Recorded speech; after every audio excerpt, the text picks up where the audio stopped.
अस्सलामु अलैकुम वरहमतुल्लाहि वबरकातुहू। हुज़ूर अकरम सल्लल्लाहु अलैहि वसल्लम जब कोई निकाह पढ़ाते या किसी निकाह की तकरीब में शामिल होते, चंद ऐसे काम किया करते थे, अगर आज का मुसलमान वो काम कर ले तो उसके निकाह के अंदर खैर व बरकत नाजिल होगी। हो सकता है कि अल्लाह रब्बुल इज़्ज़त उस निकाह की बरकत से उनको कोई ऐसी औलाद अता फरमाए जिस औलाद के ज़रिए से माँ बाप का बेड़ा ही पार हो जाए।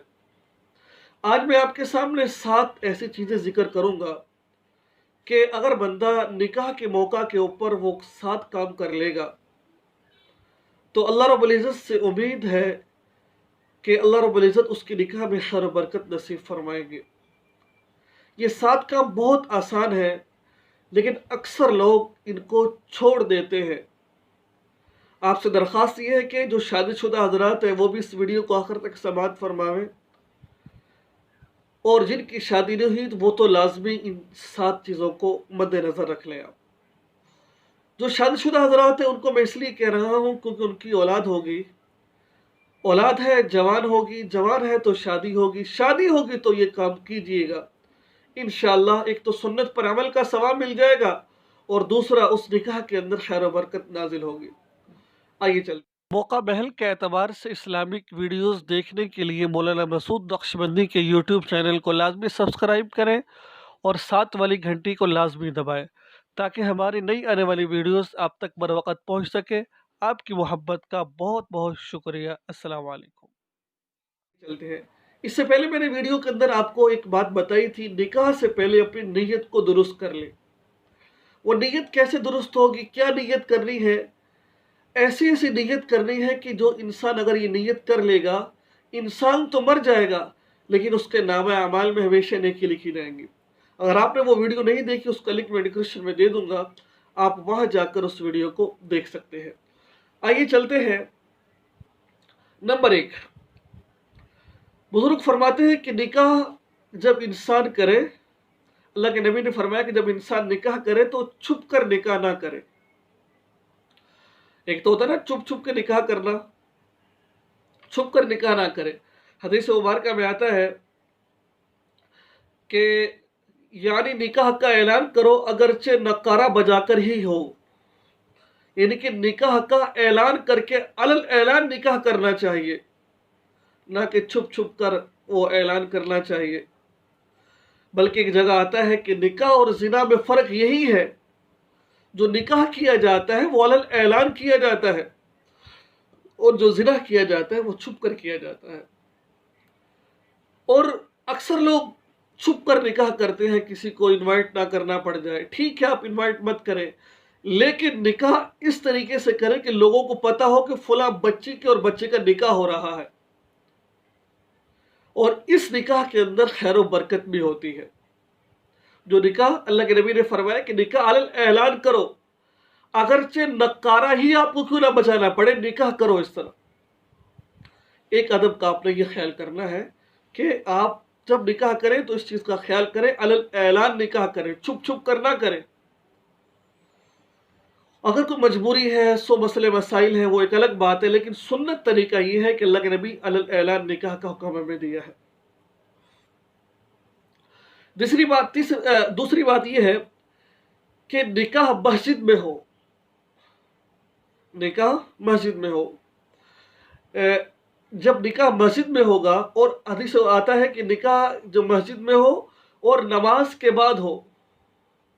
अगर जुम्मे वाले दिन हो तो बहुत इसमें फ़ायदा है, और उसमें जुम्मे की नमाज के बाद हो या असर की नमाज के बाद हो, ये बड़ी खैर बरकत वाली चीज़ है। मैं आपके सामने ये बात पढ़कर सुनाता हूँ बुजुर्गों की। बुजुर्ग फरमाते हैं कि दूसरा अदब ये है, निकाह मस्जिद में हो, इसरा किसी नमाज के बाद हो, और ख़ास तौर पर जुम्मे के दिन जुम्मे की या असर की नमाज के बाद बहुत ज़्यादा अफजल है। इस तरह ज़मान और मकान दोनों की बरकतें हासिल होंगी। नजर लगाइए आप कि मस्जिद में हो, नमाज के बाद हो। क्यों नमाज के बाद हो? ताकि लोग इस निकाह के अंदर शामिल हो जाएं। नमाज के बाद हो, नमाज के बाद दुआएं कबूल होती हैं। जब मुसलमान निकाह करेगा वो लोग दुआ करेंगे, हो सकता है कोई दुआ कबूल हो जाए, मियाँ बीवी का बेड़ा पार हो जाए।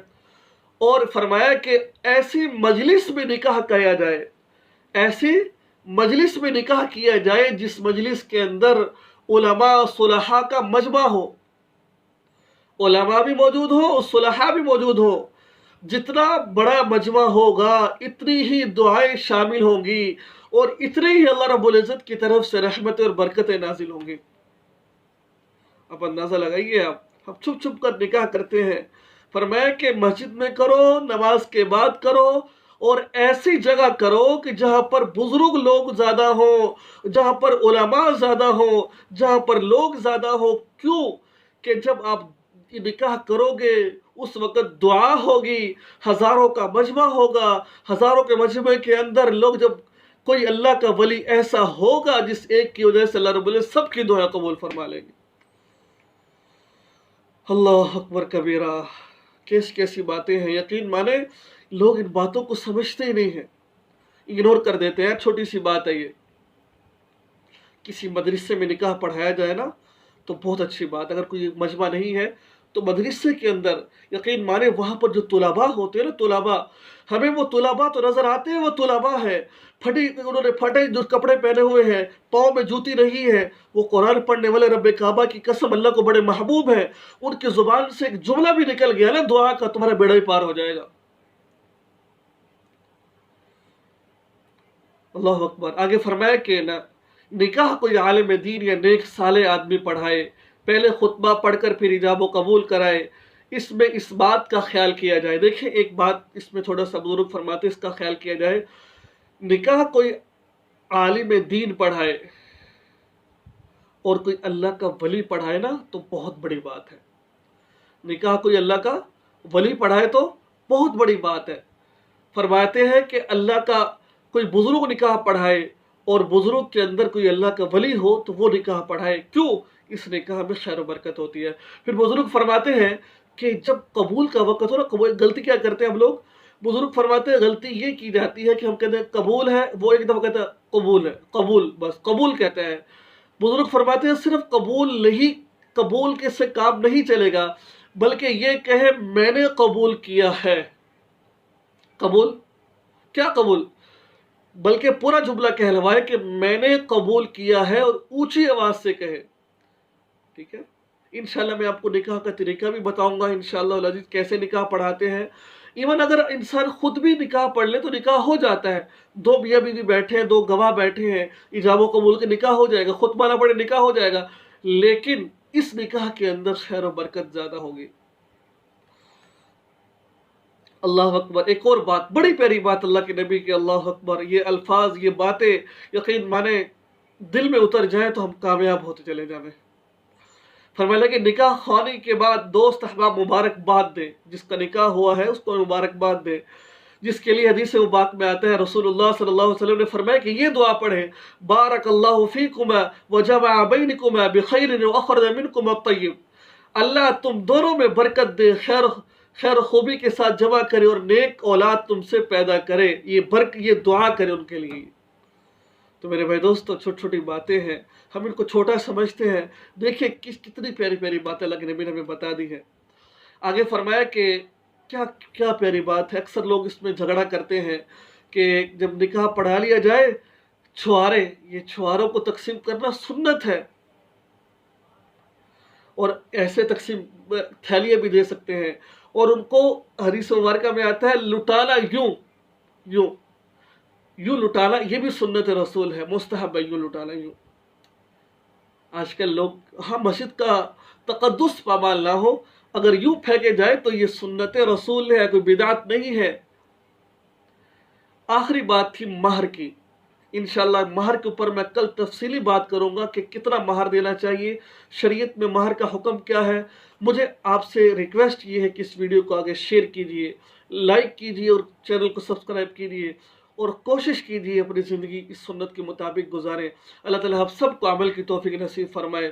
وآخر دعوانا الحمدللہ رب العالمین۔